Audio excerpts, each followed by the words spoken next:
Hello and welcome to the Sportscoat Sportscast. We welcome on Coach Ward today. My name's Sherhan. I'm Caleb Stein. And I'm Owen Cox. And I'm Coach Ward. And today we join you here in the admissions office on All Day Holiday. We bring on new football varsity head coach, Coach Ty Ward. Welcome along. Owen, you want to get started? A couple of things.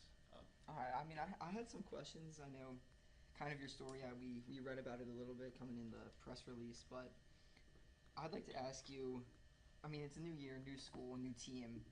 What makes you excited to see from the team in your workouts, everything you've done, and from just the Kyrie community, the school? Yeah, I think coming into this, I knew what type of infrastructure was in place at this job kind of before I even interviewed, early on in the process. Back when I was coaching at Lehigh, we recruited the DMV a lot, and this league carries a lot of weight, and then obviously Calvert Hall carries a lot of weight. From a standpoint of what I've seen so far, it's honestly been exactly what I expected. We have, a great community. If you walk around this campus, the infrastructure is amazing. You have everything you need here to be ultra successful, and I think if we do things the right way and we focus on the little things, that this can grow, really as high as we want it to be as a program, and I'm very excited about that. Yeah, just for the viewers who might not know as much about him, he was also a coach previously in Bethlehem, Pennsylvania, and in Alabama as well. So we're just going to talk about that jump from Alabama to Pennsylvania for football. What was that kind of a jump? What was that difference like? Yeah, I've bounced around quite a bit, and I've really been in a lot of different areas. So I spent some time in Georgia, spent some time in Alabama, spent some time in Pennsylvania. Football is football, but obviously how much people care about the game of football changes. Down in Alabama, Friday nights you're at your high school, Saturday nights you pick either Tuscaloosa or Auburn, and then Sunday you go to church, and that's pretty much all those people do year round. We would have 8,000 people at home games. We would bring in 25 grand a home game just in ticket sales for the program. I'm sure you guys might be too young for this, but have you ever heard of Two-A-Days, like the MTV show? No. So back, this was when I was younger, but Hoover High School was on the show Two-A-Days, and it was like an MTV show that just followed around this high school football team. And that's in Alabama. That's just kind of shows how big the game is down there. It's really all they care about. There's no pro team, so they love their high school, they love their colleges, and it's a different level of really just appreciation for the game down there. I would say Pennsylvania was a little different because I was at a little bit of a smaller school. I'd honestly say that Calvert Hall in this league is closer to Alabama than what I was, just from a standpoint of it being a bigger size and scope. Tons of different athletes. With us being able to bring in great kids that are really good football players, it's very close to what it was down there, just from a talent standpoint and the ability to play at a high level. Is there a culture change coming from deep South football up here to the DMV area? Do you coach any differently? Is there anything different in the kids from deep South football to the kids you coach now here? You're going to hear some different accents down there.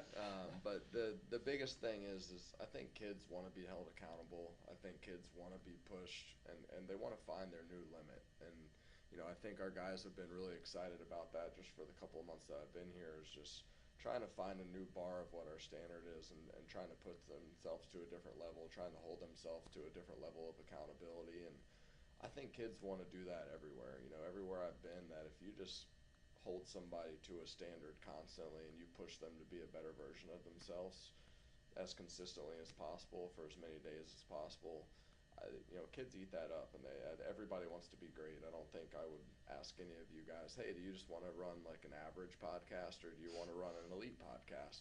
There's a correct answer to that question.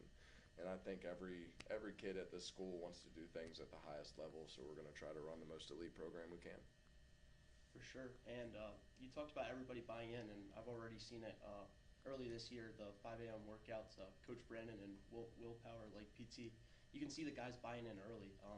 What's that team chemistry like going into the season? I feel like you already have such a great group of guys to work around for your first season coming up next year. Yeah, definitely. It's a little bit weird for a good thing. The the multi-sport culture here is so good that we had so many guys playing spring sports. We have, you know, a bunch of guys playing lacrosse who's still playing tonight. We had a bunch of guys playing, you know, baseball, track, all the different sports, where we really only probably had about a third of our team at all these workouts. So what I kept telling them was, like, you guys are going to be the foundation, and you guys get to set a standard that we're going to have, so when everybody joins back in, you guys can either dip and allow them to take you back to whatever we were doing before we got here, or you can make them jump up to what we're doing now.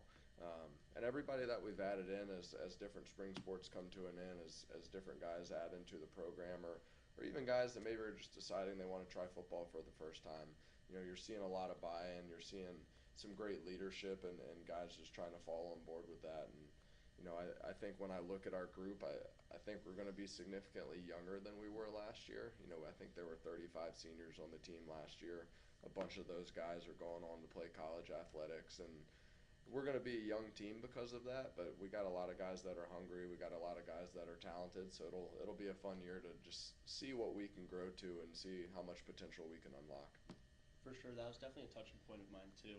It's just the senior class that we have phasing out. Like, so many instrumental guys and like huge leaders on the team. Like Ed was a 3-year captain. He was captain as a sophomore. Just like so many guys that like you got to fill those holes and ask people to step up too. So that'll definitely be interesting. Yeah, I'd like to go back to what you said about like multi-sport athletes. Cabot Hall, they're known for good sports, right? I mean, it's just what you know when you come into the school.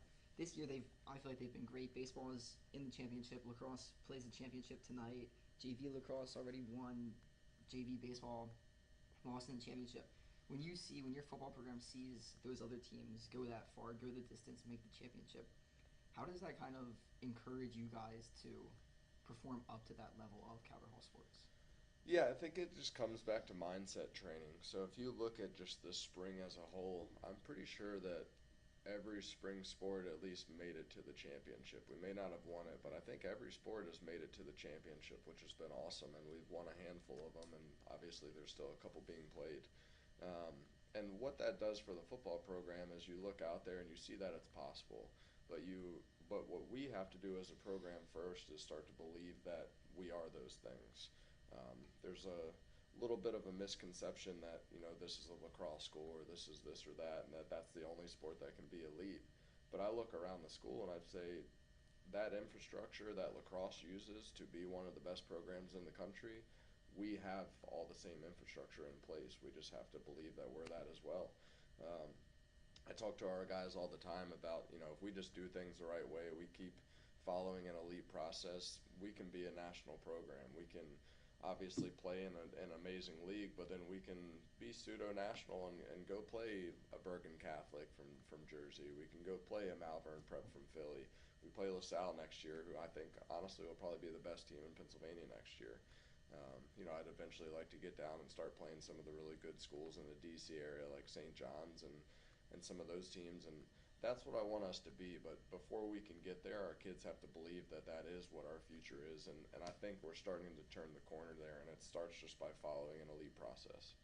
Yeah, I think that's a big thing for teams in general. Like, you can't work in finalities.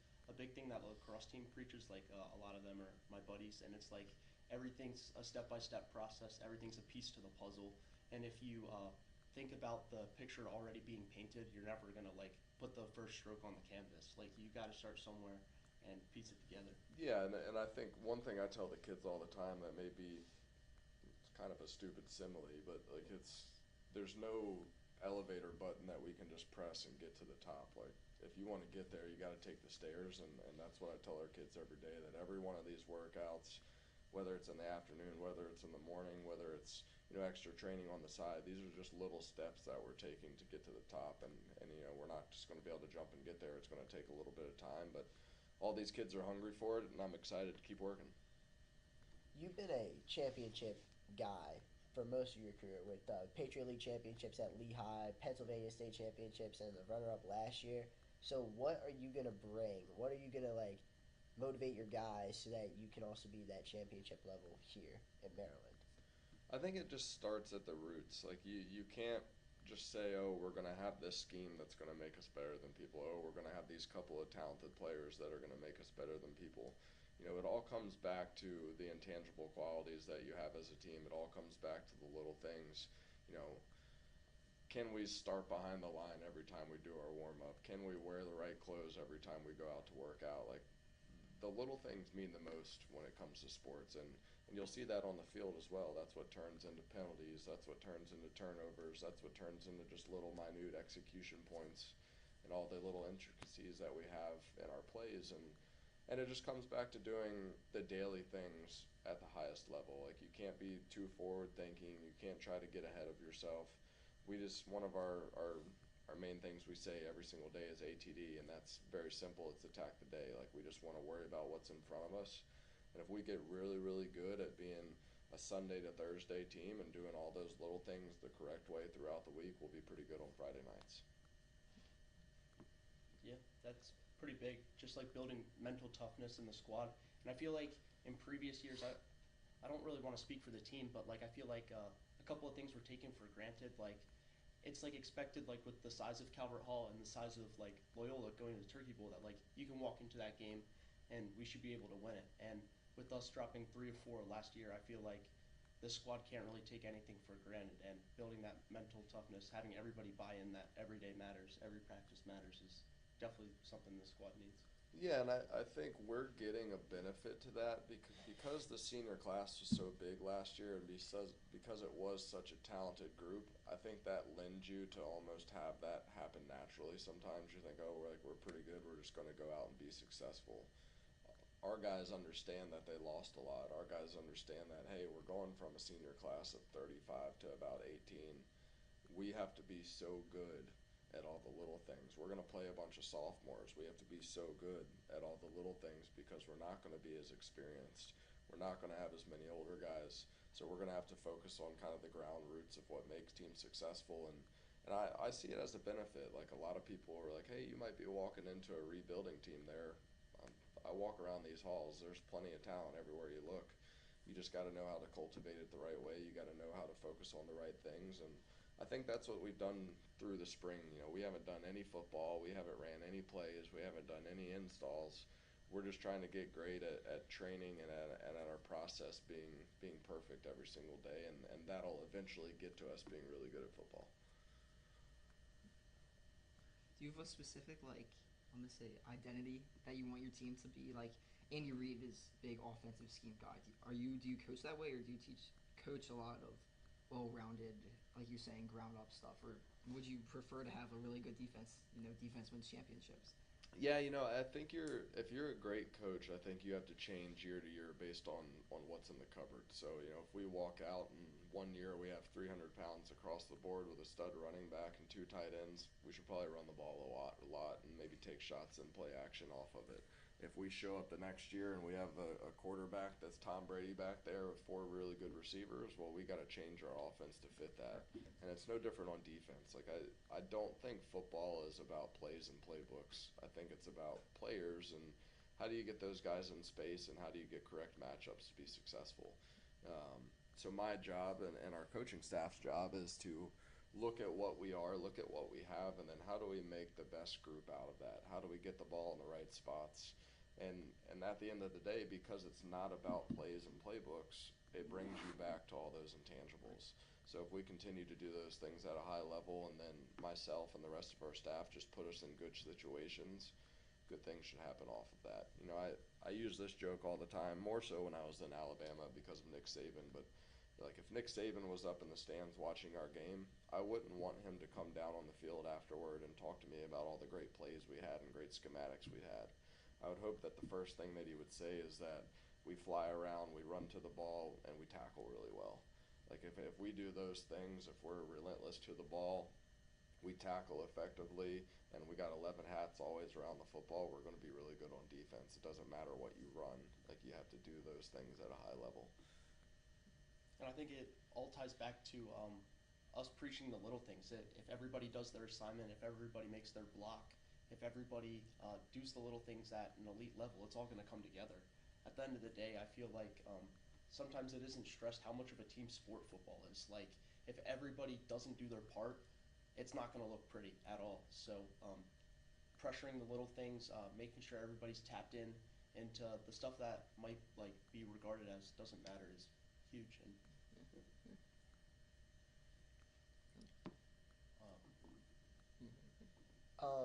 So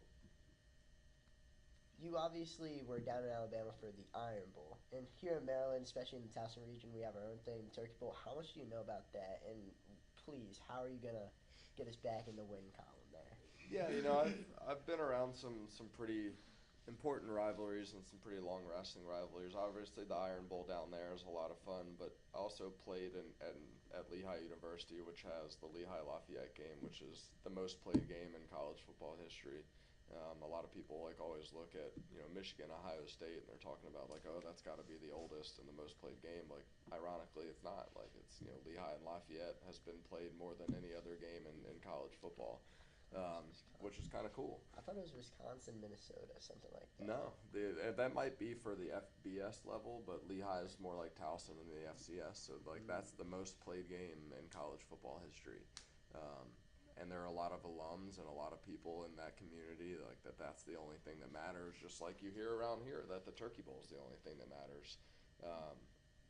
And I look at it two ways. Obviously, that game is ultra important.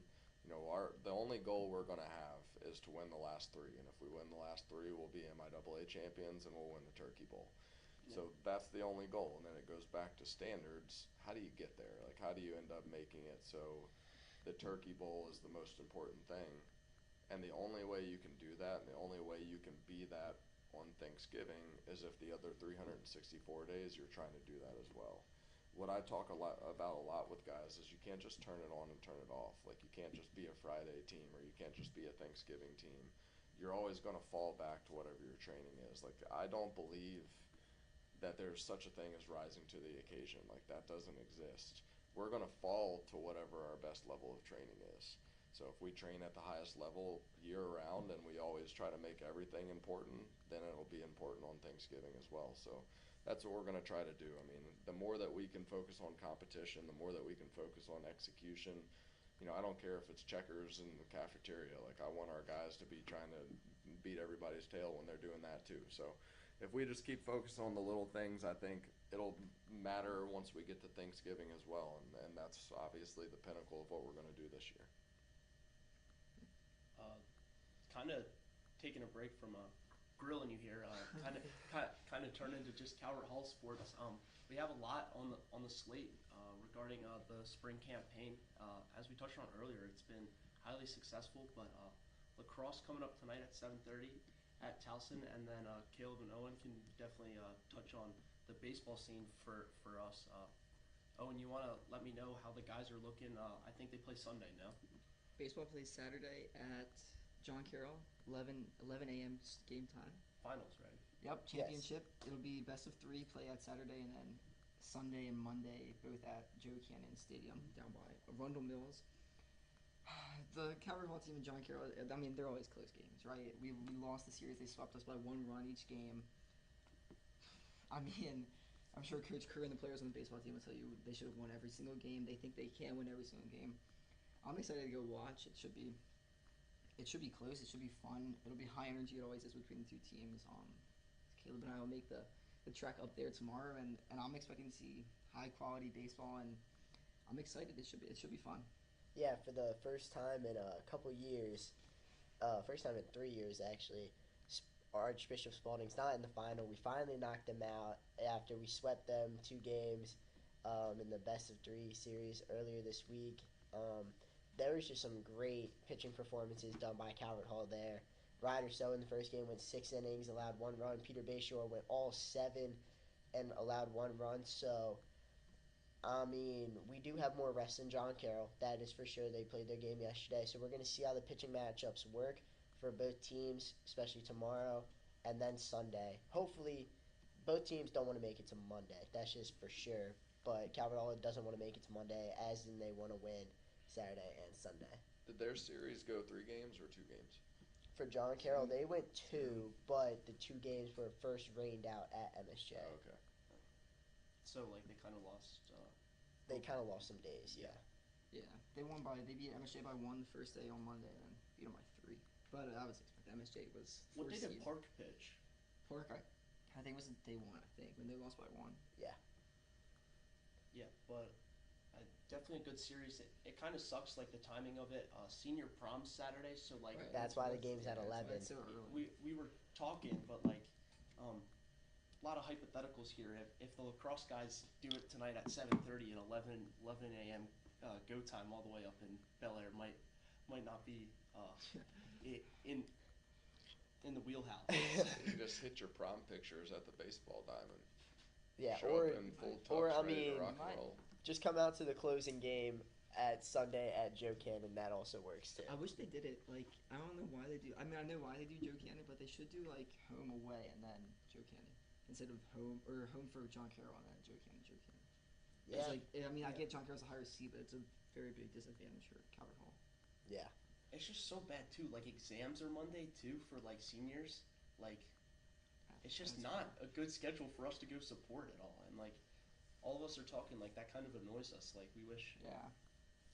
Yeah, that's why they should have won here. Yeah.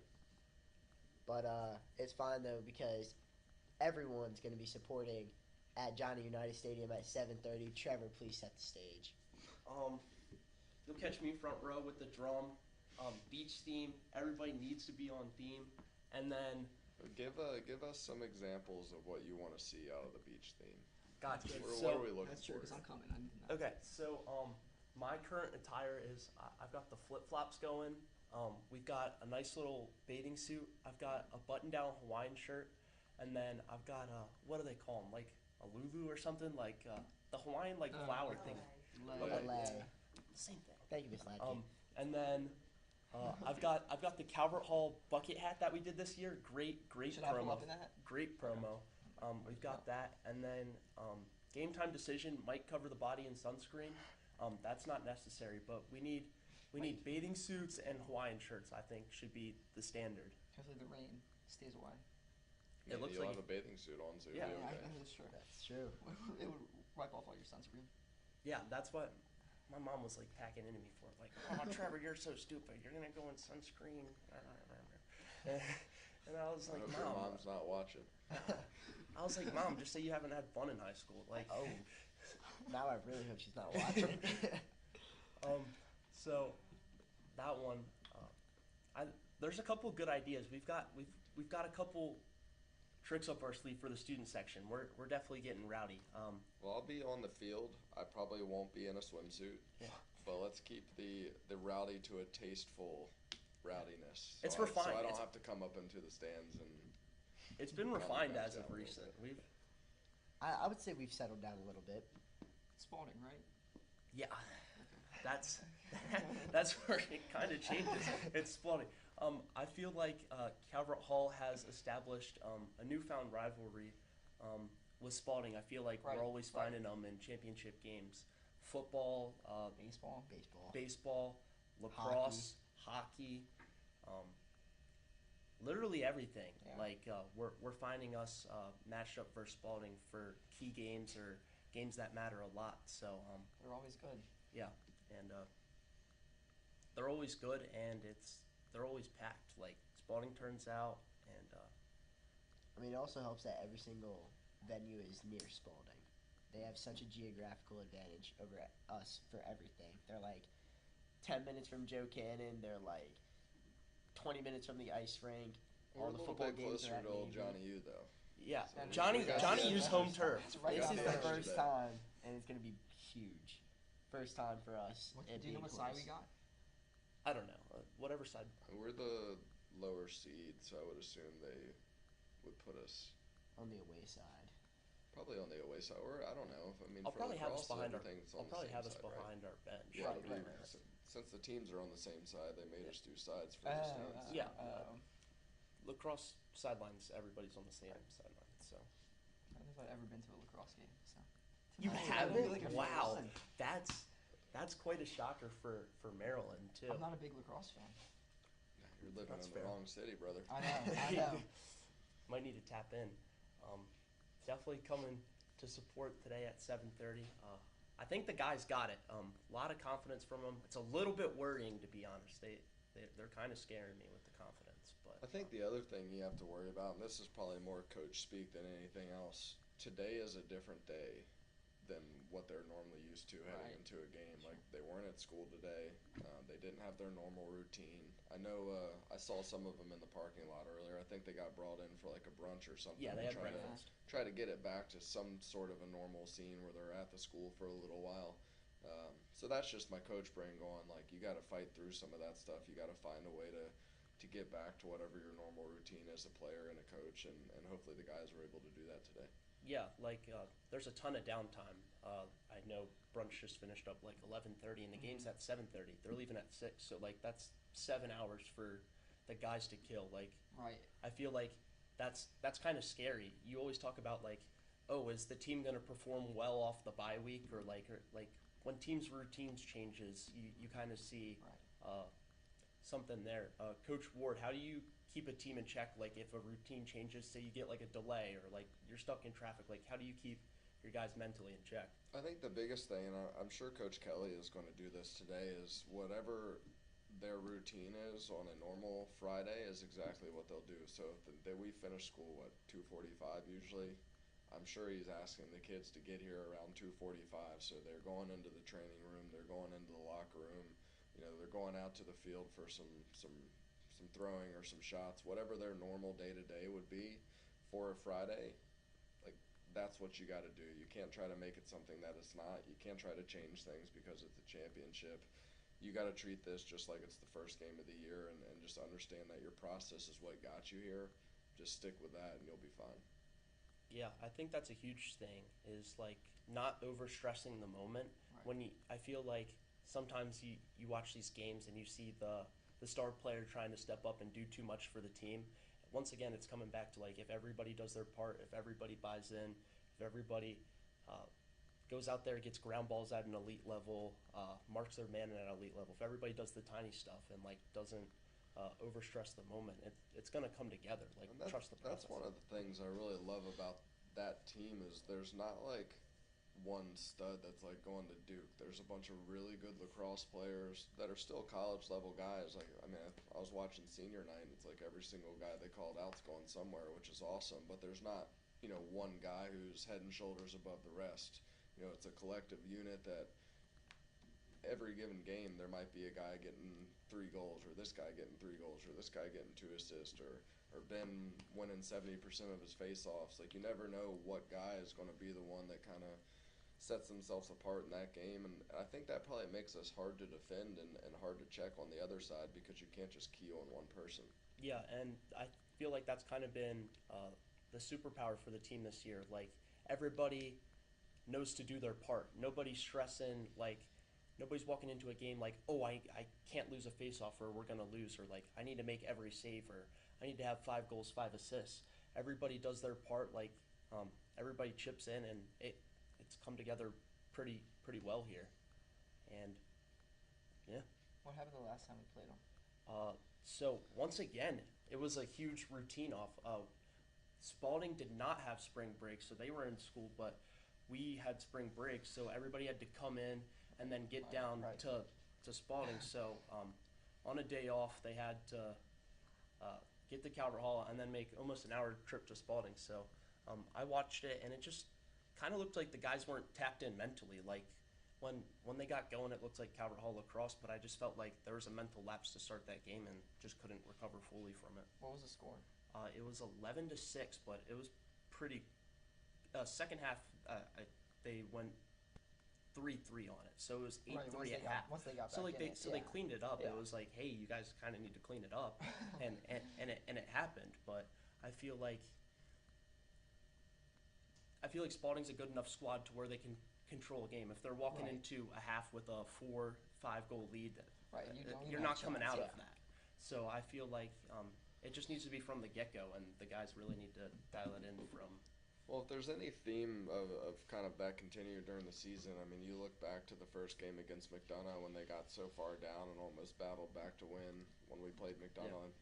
earlier in the week, we came out hot and we were right with them from the jump and then able to take the lead and hold it. So hopefully that follows through, where maybe we had a slow start against Spalding earlier in the year. They'll come out ready to roll this time, and it should be a fun game. Can't wait for it. Yep.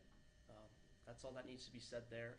We did convince Dr. Moore. I have him for leadership. We have him going out in beach theme. Actually, we convinced him, so he'll be on theme. Happy to see that. Student section is going to do their part. Tap into all the socials, Calvert Hall Athletics, everything of that jazz will probably be active today. Yeah, let's just hope that when we come back on Monday, there's a plethora of gold jackets being handed out in the spring season. Yeah, like That's true. lot. Could be two championships. Could be two, and that would be 20 some guys on the baseball team, 40 some guys on the lacrosse team. Track already took care of business. Yeah, track. I mean, they Track always always takes care of business. I don't think I've been here a single year that track and cross country have not been taking care of business. Yeah, They're it's- legit. Like, it's so they're our impressive. best program. That and the It's Act team. I think It's I think they actually four-peated. nice. The It's Act team's nice with it. What did they say? They won 9 of their last 13 seasons. Yeah. It's crazy. Yeah, I mean, you said it earlier. Every single team has made the championship. JV and varsity rugby made the champs. Sadly, did not come out. JV and varsity track came out, dominated so hard, not even close. JV tennis lost in the champ. Varsity tennis, I think, also might have. And then baseball made it. Both of the lower lacrosse teams won it. Yeah, we're 2 Yeah. or 3 on the lacrosse stuff. Could go for the clean sweep. Go for the clean sweep for lacrosse. You know how massive that is for like a summer camp? Say they land like 3 for 3, everybody's gonna be shipping their kid off to Calvert Hall. Like, Yeah. I mean, you win it. It's you're- good you're- advertising. You're a championship player, lower level or not, you still won the championship. definitely shows something. Yeah. We were all kind of joking. Like, we brought in like a new strength and conditioning coach that football's using now too, like Willpower PT. Everybody's like they're gonna get signed to like an extended contract, full value, if they go 3 for 3 with these guys, and that Yeah, kind of a little top athlete shout out. I Yeah. was actually down at their facility right before I came here, just because I hadn't been to their actual location yet, and like they're growing, they're expanding, and I like to think that Calvert Hall is part of the reason why they're getting all this growth. Yeah, it's a nice gig down there, up there, Cockeysville. Cockeysville is up there. It's Timonium. It's not too Yeah. far. It's right down the road. But yeah, that's what we got going. Pro side of things, we've got NBA. We've got what else?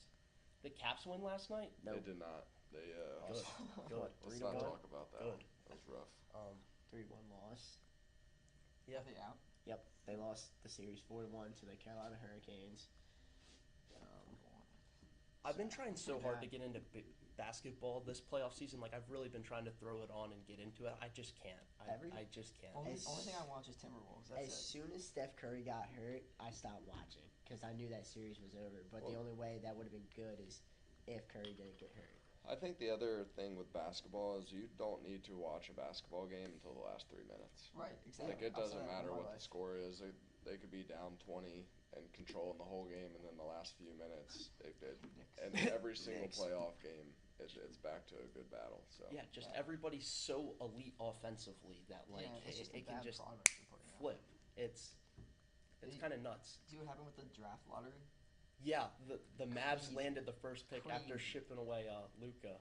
there was I can't remember what I was watching. It might have been ESPN, but it was like almost like a podcast like this, and they were talking about there's like a conspiracy around how the draft lottery works. Because if you look back at like every big Right, move I or saw every that. big trade that's happened, like when LeBron went back to Cleveland, they won the Yeah. lottery, or when Luka got traded, like they got the lottery. It's almost like the NBA is like handing out the lottery to places that either were very misfortunate in a trade or got some big name guy and they like want to throw that guy a bone. So it was funny to see that. The NBA loves their big market teams.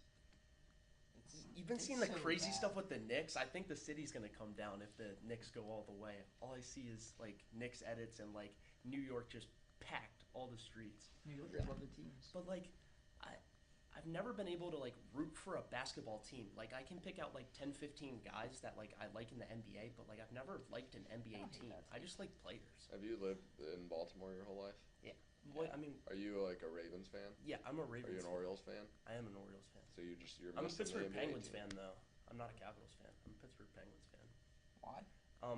So my grandparents grew up in Pittsburgh, and so did my mom, and they moved to Maryland, and my mom's like, you're not allowed to root for the Pirates. You're not allowed to root for the Steelers. Like growing up with my grandparents. So my grandparents took the opportunity to put me in every single Penguins game possible, have every game on the TV. And since we didn't have a Baltimore team, it's a DC team. Right. Sure. Always been a diehard Penguins fan. Well, that and no one really wants to be a Wizards fan, so I get why you're not a big NBA. Yeah, I feel like it's really hard to get around. The Wizards have been atrocious. And what, they got the 6th pick? Yeah, I mean, in this draft, that's going to be a really good guy, but, like, still, being the worst team in the NBA and getting the 6th pick is awful. Do we really think Cooper Flagg's all that? Yes. No.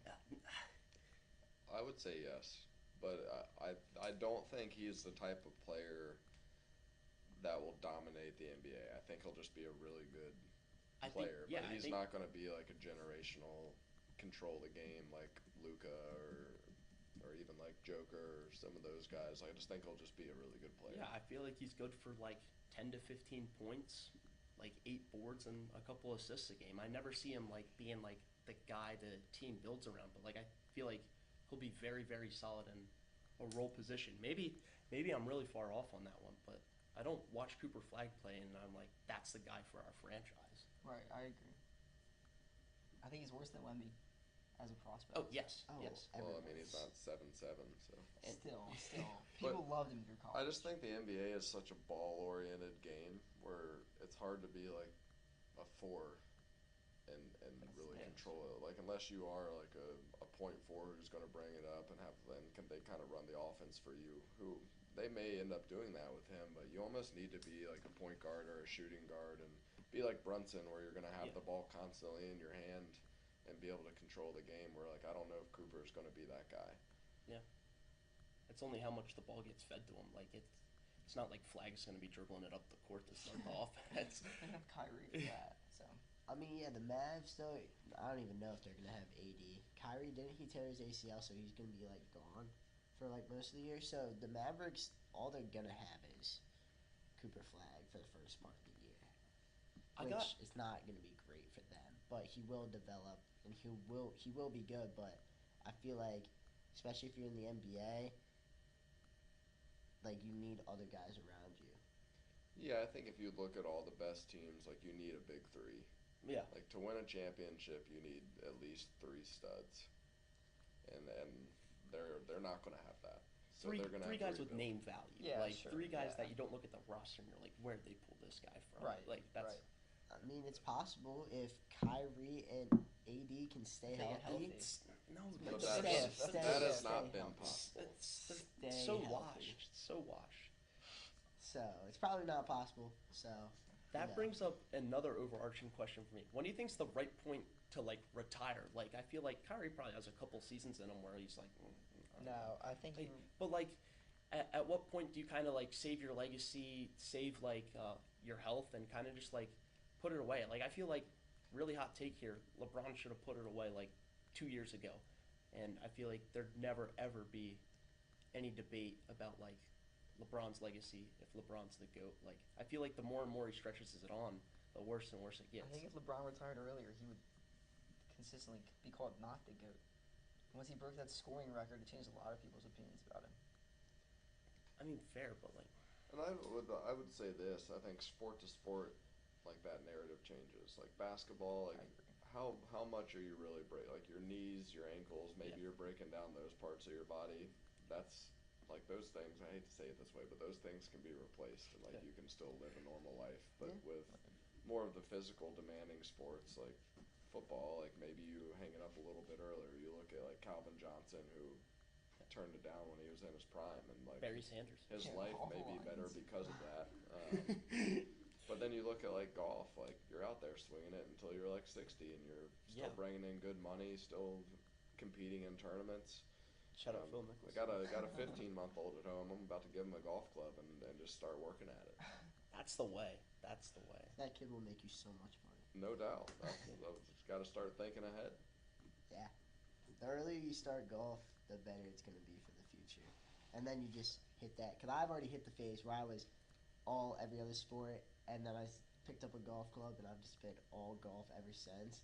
And I'm really sad that I started at like 16. Did you watch any of the PGA yesterday? I wasn't really home yesterday, but I was checking constantly, and it looked like a tough course, except the guy, Vegas, who's been at the top of the leaderboard for so many weeks now, I don't think he's going to get it done now. Yeah, I mean, there's a bunch of like new names really high on the leaderboard right now. A lot of kind of the known commodities in the golf world had some rough days, and a bunch of guys shooting over par, so it definitely seems like a tough course. Yeah. I feel like I used to hate watching golf, but I can respect it so much more, and it's so much more interesting now that I've picked up like a golf club and like swung it for myself. Like, it's so much cooler to watch. Like, it's never going to be like the top sport ever to throw on, but I feel like I've gained so much more respect for it. I think that'll change as you age too, and this is just me speaking from experience here. Like, I probably watch more golf on a weekly basis than I do any other sport outside of football. Like, obviously I'll watch a bunch of football film, and usually that's not like games, that's just me doing like studies, but the amount of golf that I watch now that I've gotten older has grown exponentially. And I think it's because it's like the one sport that didn't come easy to me. Like, I can pick up a basketball, shoot for a little bit, and like it'll go okay. I can go play football, I can go play tennis. I played baseball growing up. The first time I tried to hit a golf ball, it was like the hardest thing in the world. And I think that's why I love it. Like, it's challenging, which makes you want to go do it again. Yeah, Coach Ward's kind of downplaying himself here. We have senior versus faculty pickup games, and Coach Ward does not miss. Literally, Steph Curry. Like, we would get so mad. Like, we would walk out of the gym and we're like, how are we losing to Mr. Fan and like Mr. Blake? And we would just like be on each other like, Moran, you need to step up on defense. Like, we just chew each other out the entire day. So we started game planning, and we were like, all right, we're gonna have Kareem on Coach Ward just like in his hands literally the entire time. And he knocks down 2 to 3 to end it every single time. And you just walk out of the gym so demoralized. It's awful. If It's we were awful. playing first the 3-win matches, I think the teachers would have won probably every round. Yeah. But we were playing best of 7, and those knees and the wind of the teacher group really falls off after game 4 is kind of what we learned. Yeah, it's really like the teachers at their best versus us at our best. We get wiped. Like, the first game's usually like 11-2, 11-4, but like we kind of just pull it out because we It's just a war of attrition out there we against us. we just run around a bit more than them. It's definitely because we're not better at basketball. Wow. I've been hearing about it because Colin Kelly is in my math class, and Mr. Blake's our teacher, and he was telling us about that. And I don't know. I always assumed that the students would win, but I guess not. No. All day 3v3 basketball tournament coming in today. Some teams are taking it seriously. Colin and Kareem, we're getting shots up. They're going for the 2-peat. I was actually walking through before I came here, and they lost in the semis. Wow. They lost Wow. in the semis. He even like texted me like, I'm going to bed 9:45 tonight. Dang. I'll definitely let him hear about that. But overall, that's about it here at the hall today. Anything else, guys? All right. Make sure to donate to Calvert Hall. Yeah, what's up with that? I saw like donations up to $12,000 are getting matched today. What donors like matching that? That's nuts. Yeah, it is today the giving day at Calvert Hall, all day holiday, starting at 12 a.m., going to 11:59 p.m. Make sure you watch everything on the YouTube, all the 2x2s, come out to the barbecue at the end of the day before the lacrosse game at 5. Come at 5, head to the lacrosse game, cheer on Calvert Hall, beat Spalding. Beach name. Beach team. Make sure, show up in your swim trunks to the barbecue. and to the lacrosse game. But that'll be it here. My name's Trevor Hannon, I'm Caleb Stein. I'm Evan Cox. I'm Coach Ward. and thank you, Coach Ward, for being on here. We really enjoyed you, and that'll be it here at All Day Holiday. Stay safe.